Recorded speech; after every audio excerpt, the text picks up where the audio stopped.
कहते हैं दमा दम के साथ ही जाता है। आम लोगों के बीच पनपी इस धारणा में कितनी सच्चाई है पता नहीं, लेकिन खराब लाइफस्टाइल और बढ़ते पॉल्यूशन की वजह से अस्थमा के मरीजों की संख्या हर रोज बढ़ रही है। ग्लोबल अस्थमा रिपोर्ट 2022 के मुताबिक भारत में करीब 3.5 करोड़ लोग अस्थमा से पीड़ित हैं। एक्सपर्ट्स मानते हैं कि अस्थमा के इलाज के लिए अस्पतालों में कई कारगर दवाइयां उपलब्ध हैं।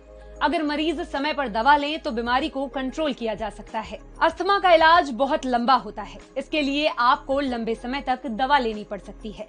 ऐसे में जानेंगे कि अस्थमा की दवा लेने का सही तरीका क्या है। एक्सपर्ट्स के मुताबिक अस्थमा की दवाएं अगर इनहेलर के जरिए ली जाएं तो ज्यादा असरदार और सुरक्षित होती हैं। दवाइयां सीधे लंग्स में पहुंचती हैं, जिनसे इन्फेक्शन का खतरा कम हो जाता है। यूं तो इनहेलर कई तरह के होते हैं, लेकिन मार्केट में ज्यादातर 3 तरह के इनहेलर्स बिकते हैं। ड्राई पाउडर इनहेलर, जिसमें दवा पाउडर के फॉर्म में होती है। मार्केट में मीटर डोज इनहेलर भी आते हैं, जिनमें दवा एक कनेक्टर में भरी होती है। कनेक्टर दबाने पर दवा पफ के फॉर्म में बाहर आ जाती है। मार्केट में ऑटोहेलर भी आता है, जिसमें कनेक्टर दबाने की जरूरत नहीं होती।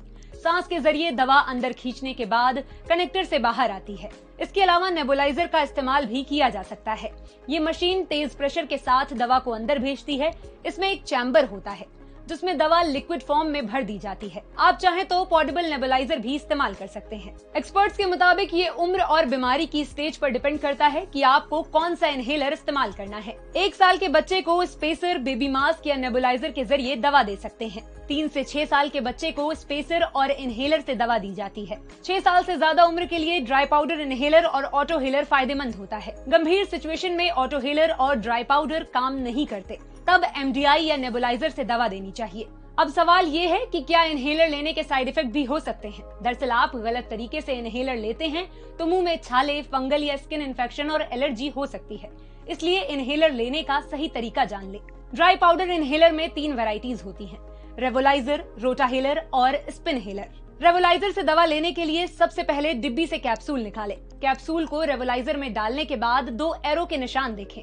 अगर ये निशान मिल रहे हैं तो दवा इनहेल करें। रोटाहेलर से दवा लेने के लिए कैप्सूल को रोटाहेलर में डालें। इनहेलर के नीचे वाले हिस्से को राउंड घुमा दें, इससे कैप्सूल टूट जाएगा। ध्यान रखें कि कैप्सूल का रंगीन हिस्सा ऊपर रहे, जबकि व्हाइट हिस्सा नीचे। स्पिनहेलर लेने का तरीका। स्पिनहेलर में 2 बटन होते हैं, जिन्हें एक साथ दबाने के बाद कैप्सूल टूट जाता है।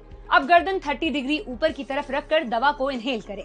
दवा लेने के बाद तुरंत पानी से कुल्ला करें, ताकि फंगल इन्फेक्शन या गले में खराश का डर ना रहे। इसके अलावा अपनी लाइफस्टाइल को बेहतर बनाकर भी आप इस बीमारी से लड़ सकते हैं। ऐसे ही और वीडियोस के लिए जुड़े रहें।